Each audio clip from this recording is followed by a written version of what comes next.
ഇനിയിപ്പോൾ എപ്പോൾ വേണമെങ്കിലും ആ ചെറുപ്പക്കാരനെ തൻ്റെ മുന്നിലോ അവളുടെ മുന്നിലോ പ്രസന്റ് ചെയ്യാൻ സുധാകർജി റെഡിയാണെന്ന്. വേണ്ട വേണ്ട, പോട്ടെ, ഒഴിഞ്ഞു പോട്ടെ, നാശം. എനിക്കെൻ്റെ മക്കളെ ഇങ്ങ് കിട്ടിയാൽ മതി, എനിക്കത് മതി. എന്തായാലും ഇതോടുകൂടി അങ്ങ് തീർന്നല്ലോ. ഞാനേ പിള്ളേരവിടെ ഉള്ളതുകൊണ്ടും എൻ്റെ വീട്ടിൽ വെച്ച് സംഭവിച്ചുകൊണ്ടും ഞാൻ ഹോസ്പിറ്റലിൽ കൂടെ ഉണ്ടായിരുന്നു. പിന്നെ തൻ്റെ കുഞ്ഞല്ലയോ. ഞാൻ ആൻസിയോട് ഒന്നും പറഞ്ഞില്ല. പക്ഷേ നിന്റെ മനസ്സെന്താണെന്നും നിന്റെ തീരുമാനം എന്താണെന്നും ആൻസിക്ക് കൃത്യമായിട്ട് മനസ്സിലാക്കി കൊടുത്തിട്ടുണ്ട്.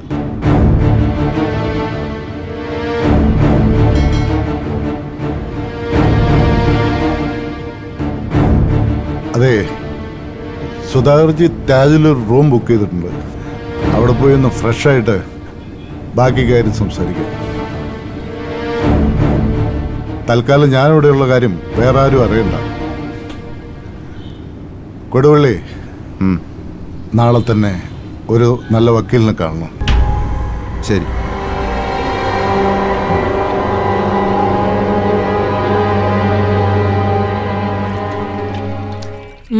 ചേച്ചി 2 പാല് തരൂ.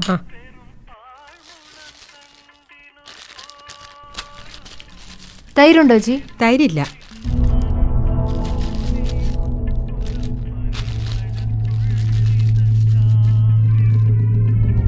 ഇവിടെ അടുത്തേ ഈ സാധനം വാങ്ങാനായിട്ട് പലചരക്ക് കട വല്ലതും അത് ഉണ്ടോ? മോളിലെ റോഡിലോട്ട് പോയാൽ മതി. മേളിലോ?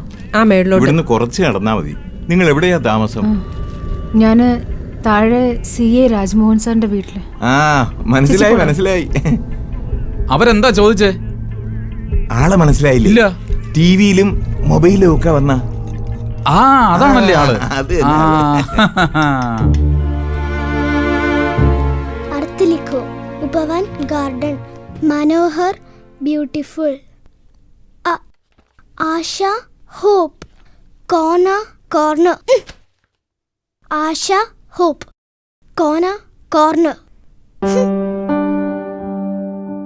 ഇനി എന്നാ സ്കൂളിൽ പോവാ? ഗാഥയൊക്കെ എല്ലാം പഠിച്ചു കാണും. നോട്ട്സ് ഒക്കെ ടീച്ചർ വരുമല്ലോ, അത് നോക്കി പഠിച്ചാ മതി. ചേട്ടാ ഹെൽപ്പ് ചെയ്യോ? ആ, ചെയ്യാം. ചേട്ടാ, എനിക്ക് ഈ വീട് ഇഷ്ടപ്പെട്ടില്ല. സ്കൂളിലോട്ട് ഭയങ്കര ദൂരമാ. ലക്ഷ്മി ആന്റി അങ്ങനെ പറഞ്ഞേ. നമുക്ക് വല്യച്ഛന്റെ തറവാട്ടിൽ പോയാൽ മതിയായിരുന്നു. അച്ഛൻ വല്യച്ഛനുമായി വഴക്ക. അമ്മയെ നമ്മളെയൊക്കെ അവിടെ നിന്ന് ഇറക്കി വിട്ടതാ. ഇറക്കി വിട്ടതോ? അതെന്തിനായിട്ടാ? വല്യമ്മയ്ക്ക് അമ്മയെ ഒട്ടും ഇഷ്ടമല്ല, അതിന്റെ വഴക്ക. ജാതി മാറി കല്യാണം കഴിച്ചതല്ലേ അച്ഛനും അമ്മയും, അതിന്റെ വഴക്ക. അപ്പൊ നമുക്കെന്താ ജാതി?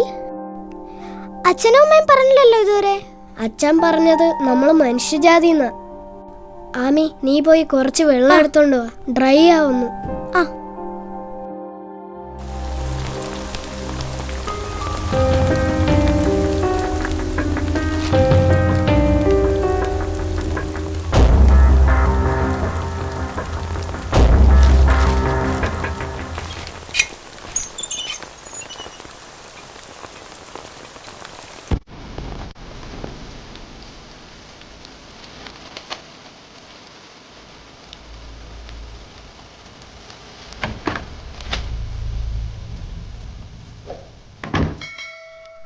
ആമി, ആമി, ആ, മോളെ. എന്താ അമ്മേ? ആ, അല്ലുന് കുടിക്കാൻ വെള്ളം വല്ലതും കൊടുത്തു നീ? ആ അമ്മേ. മോനെ, ഫുഡ് കഴിച്ച് കഴിഞ്ഞ് ടാബ്ലറ്റ് ഉണ്ടേ, അമ്മ എടുത്തോണ്ട് വരാം. അച്ഛൻ എപ്പം വരുമെന്ന് പറഞ്ഞ അമ്മേ? അച്ഛൻ ബിസിയല്ലേ, ഞാൻ പറഞ്ഞതല്ലേ വരാൻ ലേറ്റ് ആവും. അമ്മി, ചായ വല്ലതും വേണോ? വേണ്ട അമ്മേ.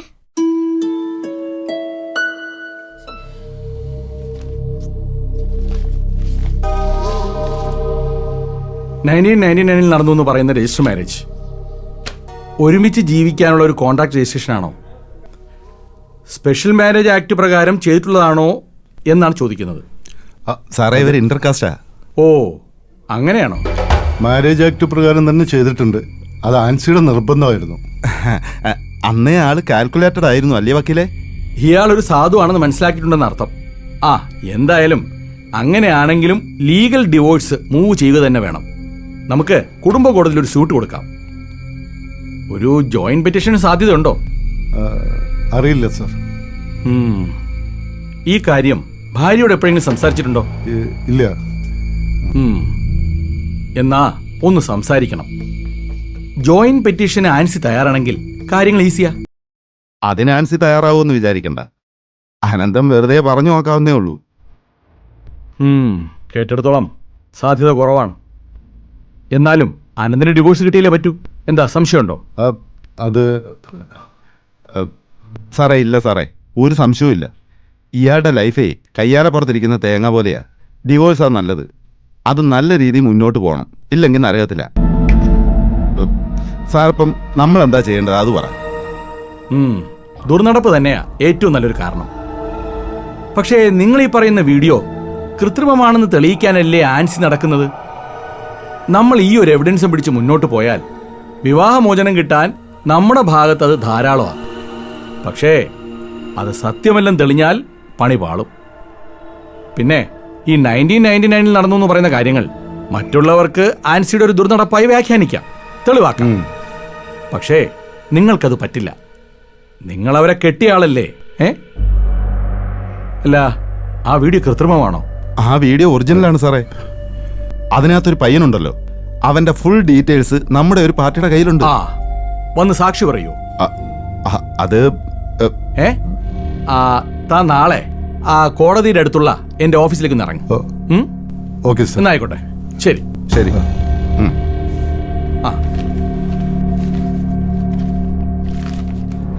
ആൻസി രാജ്മോഹൻ സാറെന്ന് വലിയ ബഹുമാനത്തിൽ പറയത്തില്ലയോ? റഷീനെ ഇയാളെ കുറിച്ച് മുമ്പ് കേട്ടിട്ടുണ്ടെന്ന്. 3-4 വർഷം മുമ്പ് ഫേമസ് ആയ ഒരു കേസുണ്ടായിരുന്നു. 21 ദിവസം ദുബായിലിട്ട് പീഡിപ്പിച്ചെന്നും പറഞ്ഞൊരു പെണ്ണ്, ഒരു പിഴ. അത് കോടതിക്ക് ബോധ്യപ്പെട്ട് വെറുതെ വിട്ടതാ. റഷീനയുടെ ഒരു കസിനുണ്ട്, നാസറിക്ക. അതീ പെട്ടുപോയ ഒരാളാ ഈ നാസറിക്ക. പറഞ്ഞ് ഈ രാജ്മോഹനെ നന്നായിട്ട് റഷീനയ്ക്കറിയാം. അതുകൊണ്ടാ അയാൾ ആൻസി അന്വേഷിച്ച് നമ്മുടെ വീട്ടിൽ വരാൻ തുടങ്ങിയപ്പോഴേ റഷീനെ കലിച്ചത്. ഇന്നലെ അവൾ എന്നോടിത് പറയുന്നത്. ഞാൻ അപ്പം തന്നെ നാസറിക്കെ വിളിച്ചു. അപ്പോഴല്ലയോ ഈ വിവരങ്ങളൊക്കെ ഞാൻ അറിയുന്നത്. ഇത് ഈ മാന്യന്റെ സ്ഥിരം പരിപാടിയാണെന്നേ. അന്ന് ആ പെണ്ണിന് സുലേഖയെന്നോ മറ്റോ ആയിരുന്നു പേര്. 1 വർഷമാ അയാൾ ഈ പെണ്ണിനെ കൊണ്ടുവന്ന് കൂടെ താമസിപ്പിച്ചിരുന്നത്. ഒതുങ്ങിയ സ്ഥലമാ, ഒഴിവുകാലം മുഴുവൻ അവിടെയാ സുഖവാസം. നാസറിക്കാന്നൊരു പണി കൊടുക്കാൻ തുടങ്ങിയതാ അയാളെ ആ പെണ്ണിനെ കൂടെ ഒരുമിച്ച് പൂട്ടാൻ. പക്ഷെ തലേന്നേ അവളെ രക്ഷപ്പെടുത്തി കളഞ്ഞു. ആ സ്ഥലത്താണ് ഇപ്പോ ആൻസിയെ കൊണ്ടു ചെന്ന് താമസിപ്പിച്ചിരിക്കുന്നത്. മഹാ ഫ്രോഡായാള്.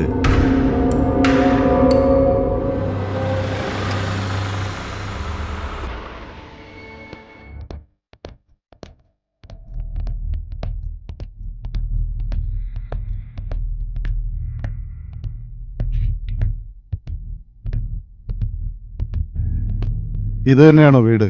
ഇത് തന്നെയാ വീട്.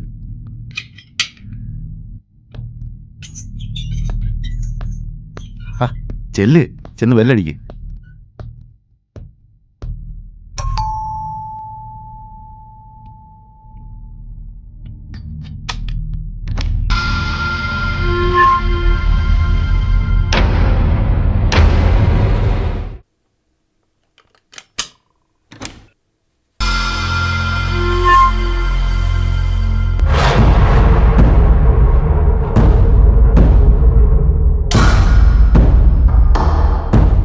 ആ ഫോൺ എന്തി? അതെവിടെ കൊണ്ട് കളഞ്ഞു?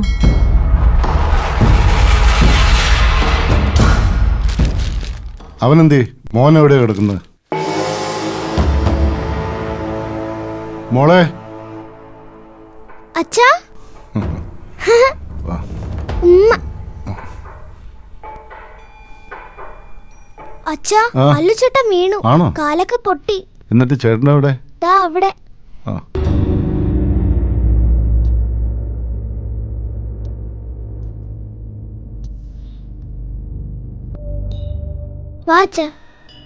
മകളെ, പോനെ ഇപ്പൊ എങ്ങനെയുണ്ട് പോനെ? കുഴപ്പമില്ല അച്ഛാ, വേദന കുറഞ്ഞു. അച്ഛനെ ഒരുപാട് വിളിച്ചു, കിട്ടുന്നേ ഇല്ലായിരുന്നു. ഇനി എന്നാ ഡോക്ടറെ കാണിക്കേണ്ടത്? സിറ്റി ഹോസ്പിറ്റലാ. ഓർത്തോയ്ക്ക് നാളെ ഉള്ളു ഒപ്പി. ആ കാലില് പ്ലാസ്റ്റർ ഉണ്ടെന്നാ ഡോക്ടർ പറഞ്ഞു. ഇങ്ങനെ ഒരു കുടിശ്ശ സ്ഥലത്താണോ കൊച്ചിനെ കൊണ്ട് താമസിപ്പിക്കുന്നത്? റോഡിലേക്ക് എങ്ങനെ കയറും ഈ കാല് വയ്യാത്ത കൊച്ചിനെ കൊണ്ട്? അത് ഈ ഗേറ്റിന്റെ അവിടെ വരും ചെറിയ ആംബുലൻസ്. പിന്നെ അവർ സ്ട്രെച്ചറിലല്ലേ എടുത്തിട്ട് പോകുന്നേ? ഞാൻ എൻ്റെ സ്വന്തം വീട്ടിലാക്കിയിട്ടല്ലേ പോയത്. പിന്നെന്തിനാ തന്നെ ഇഷ്ടപ്രകാരം ഈ കൊച്ചിനെ വിളിച്ചുകൊണ്ട് ഇങ്ങനെ? അനന്തം എന്തൊക്കെയാ പറയുന്നേ? ഇതെല്ലാം അറിയാവുന്നതല്ലേ? ആ CA രാജ്മോഹൻ സാർ സഹായിച്ചോണ്ടാ നമ്മൾ ഈ വീട്ടിലെങ്കിലും ഇപ്പൊ നിൽക്കുന്നത്. എന്നാ പിന്നെ ഏമാമാർക്ക് ഇത്രയോടെ സൗകര്യമുള്ളൊരു സ്ഥലം പിടിച്ച് തന്നുകൂടായിരുന്നു? കുറെ ഏമാമാര്. മക്കളെ, അച്ഛനെ നല്ലൊരു വീട് ശരിയാക്കി വെച്ചിട്ടുണ്ട്, സ്കൂളിന്റെ തൊട്ട് പുറകില്. നമ്മുടെ സാദത്തിന്റെ വീട്ടിന്റെ ആ, അടുത്താണോ? അതിനോട് ചേർന്നിരിക്കുന്ന വീടില്ലേ? അത് വലിയ വീടല്ലേ? ആ, വലിയ വീടാ. അച്ഛനത് വില പറഞ്ഞ് ഉറപ്പിച്ചു വെച്ചിരിക്കുക. എന്റെ മക്കള് ഇനി അവിടെയാ താമസിക്കുന്നത് കേട്ടോ. അമ്മേ, അമ്മയ്ക്ക് വീട് മനസ്സിലായില്ലേ? സാദത്തിന്റെ വീട്, എന്റെ ക്ലാസ്സിൽ പഠിക്കുന്ന അവന്റെ മൂത്താപ്പയുടെ വീട് വലിയ വീടാ. ആ സിനിമ ഷൂട്ടിംഗ് നടക്കുന്ന വീടാ. അവിടെ മമ്മൂട്ടിയും മോഹൻലാലും ഒക്കെ വന്നിട്ടുണ്ട്. ആ വീട്ടിന്റെ കാര്യം അച്ഛനിപ്പം പറയുന്ന. അമ്മയ്ക്ക് മനസ്സിലായില്ലേ ആ വീട്? എനിക്കറിയാം ആ വീട്.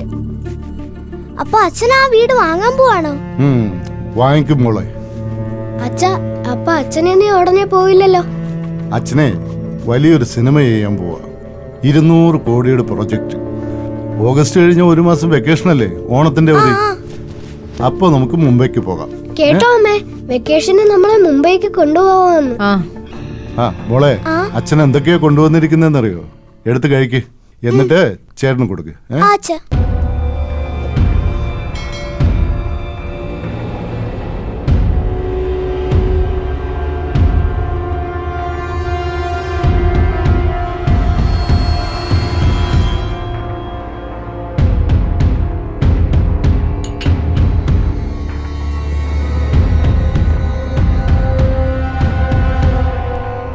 കൂട്ടുകാരനോട് സംസാരിക്കാനൊക്കെ ഫോണുണ്ട്. ഞാനെപ്പോൾ വിളിച്ചാലും ഒന്നുകിൽ എൻഗേജ്ഡ് അല്ലെങ്കിൽ സ്വിച്ച് ഓഫ്. ഇവിടെ ഈ ഇപ്പോൾ ഒന്ന് കയറി നിന്നില്ലേ, അതിന് മുമ്പ് വരെ ഞാൻ ഈ ഫോണിൽ ട്രൈ ചെയ്യുന്നുണ്ടായിരുന്നല്ലോ. ഒരു പ്രൊഡക്ഷൻ കൺട്രോളർ എന്ന് പറഞ്ഞ ഒരാളുണ്ട്. അയാളുടെ നമ്പർ ഞാൻ അൻസാറിക്കോട് ചോദിച്ചെടുപ്പിച്ചായിരുന്നു. അയാളെ വിളിച്ചപ്പോൾ പറയാണ് ബിസിയാണ്, ഇനി ഉടനെ ഒന്നും വരില്ല എന്ന്.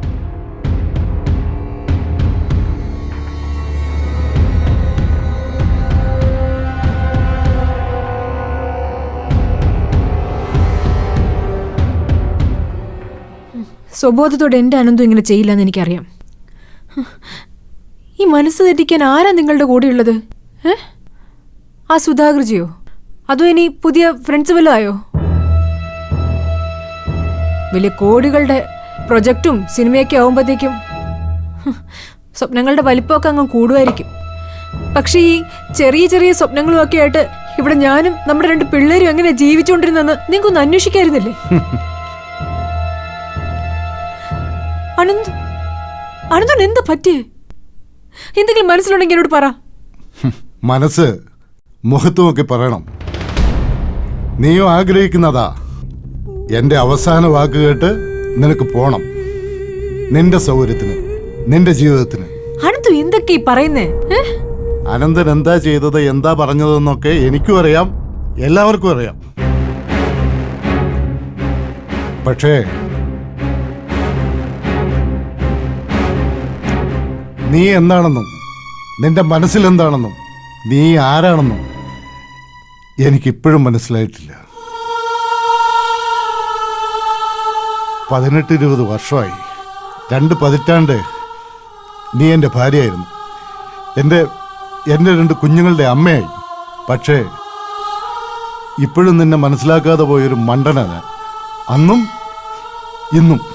അനന്തു, ആരെങ്കിലും എന്തെങ്കിലും ചെവിയിലോതി തന്നത് കേട്ടിട്ട് എന്റെ അടുത്ത് ഇങ്ങനെ സംസാരിക്കുന്ന കഷ്ടമാണേ. കഷ്ടമാണ്. അനന്തന്റെ കാര്യങ്ങൾ അറിയാവുന്നവരെല്ലാരും പറയുന്ന ഒരു വാക്കാണ്, കഷ്ടം തന്നെയാണ്. അനന്തൻ കഷ്ടത്തിലാണ്, അനന്തൻ കടത്തിലാണ്. കടമയൊക്കെ മറന്ന് നിന്റെ കൂടെ പോന്നു, അതാ എന്റെ മിസ്റ്റേക്ക്. പക്ഷേ നീ ഒരു വലിയ മിസ്റ്റേക്കാണെന്ന് അന്ന് എനിക്ക് മനസ്സിലാക്കാൻ പറ്റിയില്ല.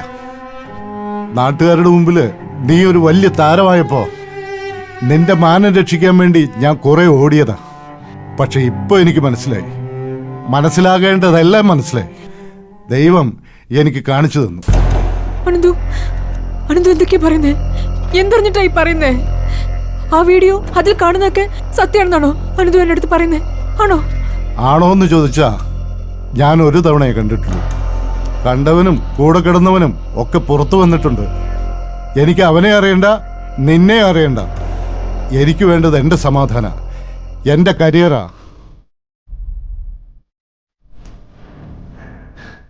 നീ വഴി വഴിച്ചു പോയപ്പോ എന്നെ വഴി തിരിച്ചുവിടാൻ ദൈവം ഉണ്ടായിരുന്നു. എന്നെ സ്നേഹിക്കുന്നവരുണ്ട്, എൻ്റെ കുടുംബമുണ്ട്, എൻ്റെ കൂടപ്പിറപ്പുണ്ട്.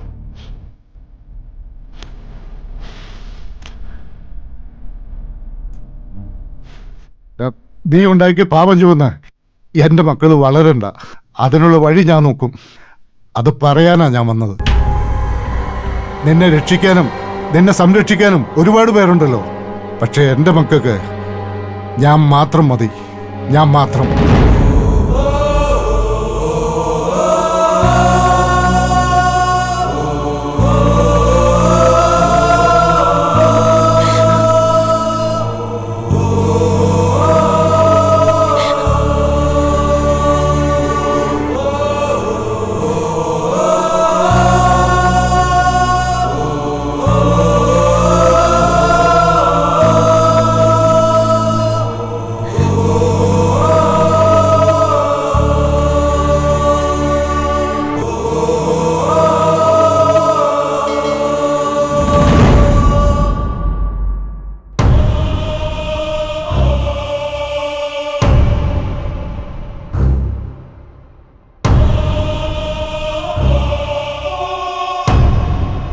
അച്ഛൻ ഉടനെ വരാട്ടോ. ശരി. പോട്ടെ മോളെ.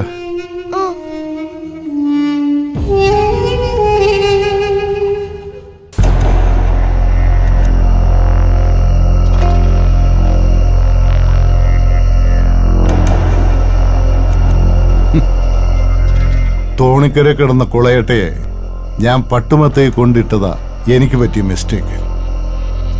സിനിമ എന്ന് വെച്ചാ എനിക്ക് ആത്മാവാ.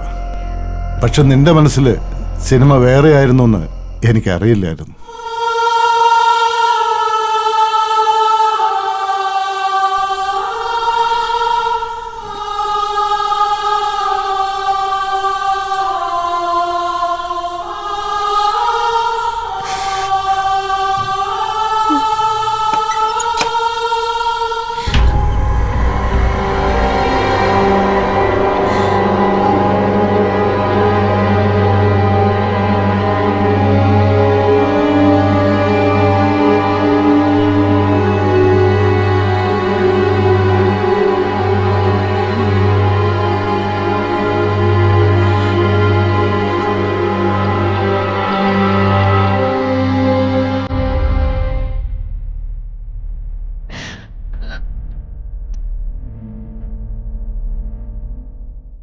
അനന്തുവിന് സംശയമുണ്ടോ?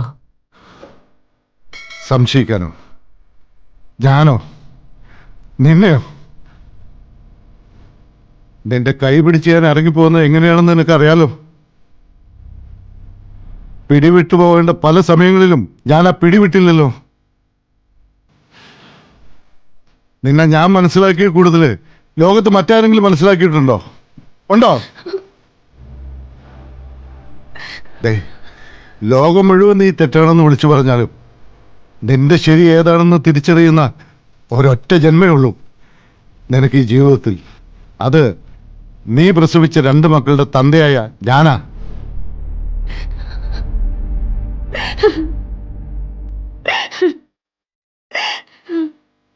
വിഷമിക്കണ്ട. നീ പറഞ്ഞ പോലെ ഒരു കംപ്ലൈന്റ് കൊടുക്കാം. പ്രോപ്പർ വഴിയിലൂടെ പോകാം നമുക്ക്.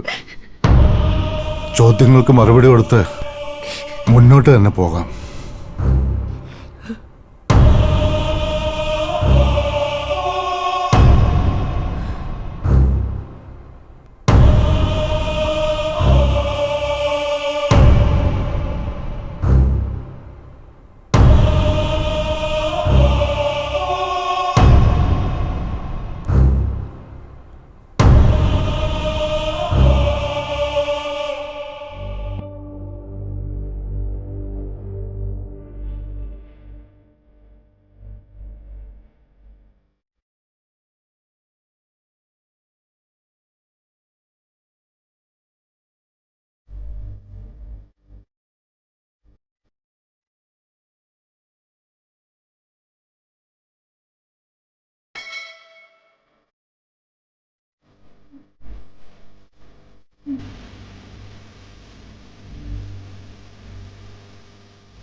അമ്മേ, ചേട്ടനെ ഹോസ്പിറ്റലിൽ കൊണ്ടുപോകാനേ അച്ഛൻ വരാന്ന് പറഞ്ഞു നാളെ ആംബുലൻസ് ആയിട്ട്.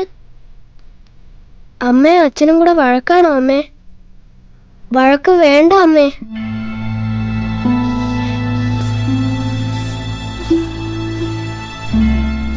അമ്മ എന്തിനാ അമ്മേ വിഷമിക്കുന്നത്?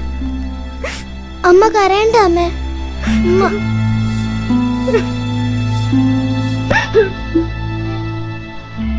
അമ്മ കരയില്ലേ?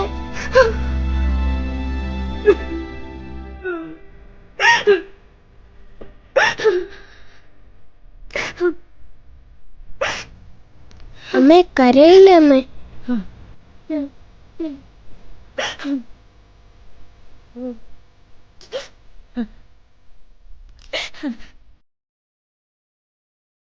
നീ ഉണ്ടാക്കിയ പാപം ചുവന്ന് എൻ്റെ മക്കൾ വളരണ്ട. അതിനുള്ള വഴി ഞാൻ നോക്കും. അത് പറയാനാ ഞാൻ വന്നത്. നിന്നെ രക്ഷിക്കാനും നിന്നെ സംരക്ഷിക്കാനും ഒരുപാട് പേരുണ്ടല്ലോ. പക്ഷേ എൻ്റെ മക്കൾക്ക് ഞാൻ മാത്രം മതി. ഞാൻ മാത്രം. ഉം.